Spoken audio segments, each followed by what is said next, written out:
What's good, Simley? Happy Monday, April 22nd. Today we are talking about Russia, Russia, Russia.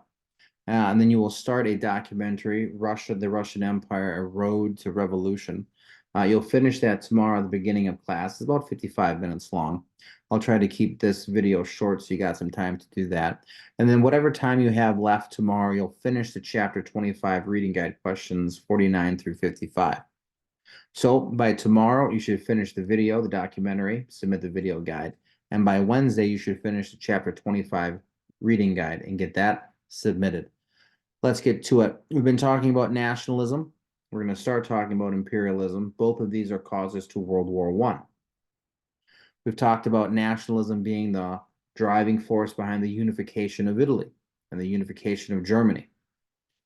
Russia's already united. They're already unified. They have a huge empire. We're looking at nationalism from the perspective of the Romanovs trying to stay in charge of their country and Russia actually staying united. They have a pretty tough road to travel. Here's the problem with Russia as a unified empire. They have a significantly diversified population. Within the borders of Russia, we're not talking colonies here. We're not talking an empire around the world. We're talking within their continental, contiguous borders, they have a diversified group of people. Slavs, Finns, Poles,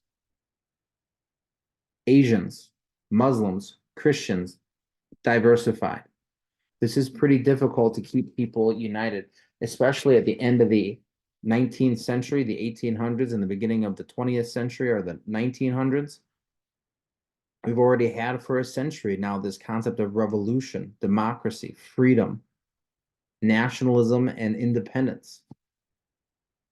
Revolutions are occurring all over the world where one group of people is trying to get its independence from another because they believe that they, as their own people, should be independent. This is exactly what Russia is dealing with. The Romanovs are trying to hold on. In addition to a diversified population, they have an autocratic government. They have a tyrannical government. The Romanovs rule with absolute control. This is something that largely fell away in Europe a century prior. Right? The Bourbon kings of France were absolutists. They had total control. They got their heads cut off. You go to England a century prior to that. Their king got his head cut off because he was absolutist. His son was threatened to have his head lopped off if he didn't flee town. Russia is centuries behind the rest of the world. They have an awful economy. Again, literally the one thing that people care about is the economy. They have an awful economy. They are still in the 19th century and going into the 20th century, they are still an agrarian society.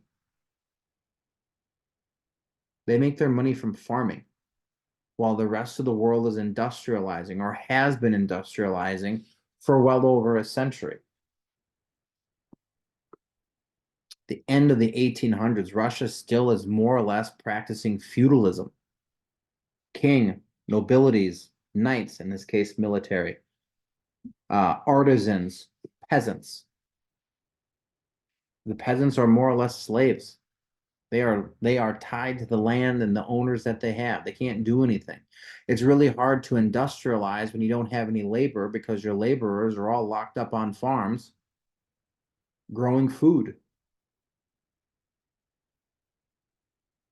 All of these things will bring reform to the table in Russia. And again, the Romanovs are trying to keep the wheels on the rails, so to speak, and be united under that concept of, the Russian way of life is the greatest. Reforms will happen. Alexander II will emancipate the slaves, emancipate the serfs. But unfortunately, that just brings more problems to him. He frees up the serfs so they can work in factories and help Russia industrialize. But here's the thing, they don't have any political rights. And they're still working for the same class of people that they were working for before, the same group of people that didn't care about them. Whether you're working on a farm or you're working in a factory, nothing matters unless you can make money and provide for yourselves, provide for your family. Doesn't happen. Those peasants who are now freed will demand political representation, a political voice, and he'll give it, right? He'll set up these local governments, the Zemstvos, but just like in France, the wealthier classes will all gang up on the poorer ones and make sure they don't have any say. They'll charge high taxes, high rents, high prices. The former serfs or the newly freed serfs, their life still sucks. They can't do anything about it. Political dissidents will continue to increase amongst the serfs. They'll form themselves into groups, the nihilists that want to start all over, the populists that believe all of the wealthy people should give up their lands or have it taken away from them and then be equally distributed amongst the people. Sounds like communism. Some will even go to the extent of committing terrorist attacks to force the government to make changes because, again, the wealthy don't want to give it up, and the Romanovs certainly don't want to give it up either, because then it would make them seem that they are weak, and the idea of Russia is weak. Alexander II will be assassinated in the 1880s, and his successors, his son and grandson, Alexander III and Nicholas II, will become quite aggressive in resisting any sort of change. Why would we make changes if you're just going to try to kill us? Which then causes the common folk to continue to press back with the option of doing nothing, having an awful life, and dying early, or trying to fight and demand change, or risking death, which is already option A, and hopefully trying to make a better life so I can live longer, or at least my children can live longer. So they do. They take option B, they choose to fight. Romanov government will institute things like censorship, execution, pogroms, which is more or less government sanctioned organized terror where you go after and eliminate any sort of political dissidents. The Jews are a pretty significant target of this. They'll send dissidents, political dissidents, to the gulags. They'll just remove them from society. Another group will form during this, and this will be a precursor to Russia eventually becoming a communist country, and it's very similar to what happened in Germany with their industrialization.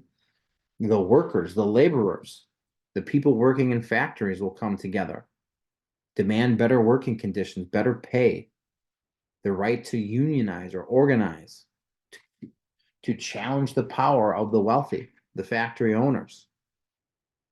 Social Democratic Labor Party will begin. By the time we get to 1905, the Romanovs are barely hanging on, and they'll hang on through most of World War I. But what will force the Romanovs to change is the is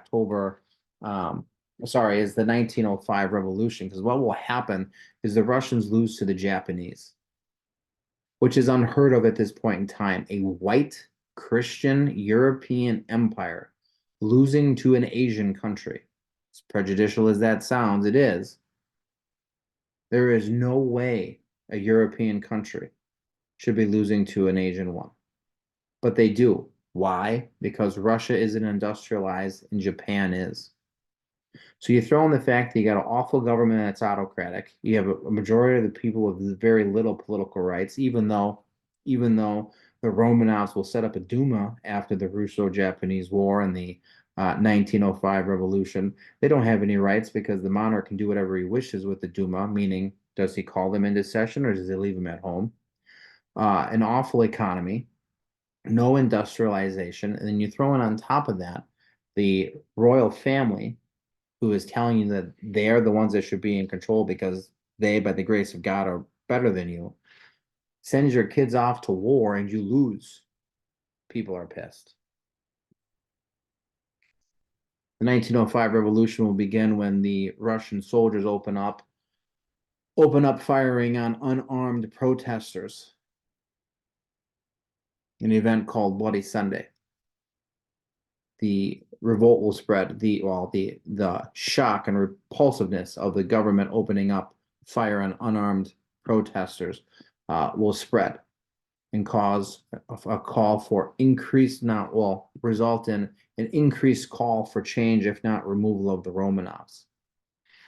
It'll lead to further change, right? The Duma, more political representation. But unfortunately, it doesn't matter Things are pretty well messed up there. Diverse population, all sorts of different political dissident groups. And then we'll see in World War I here in a couple of weeks, or well, a couple of weeks, but a couple of years in the timeline. World War I doesn't go very well for them either. You got a video to watch. The assignment should be open. You'll see a link both in the assignment here, right? You get a link to the video, you get some questions to answer. The link is also in the video guide itself if you prefer to get it that way. But it's about 55 minutes long. Answer the questions as you watch. Should be done by tomorrow and submitted. And we'll pick up on Wednesday. If you have any questions between now and then, let me know. Otherwise, have a great rest of the day and go Spartans.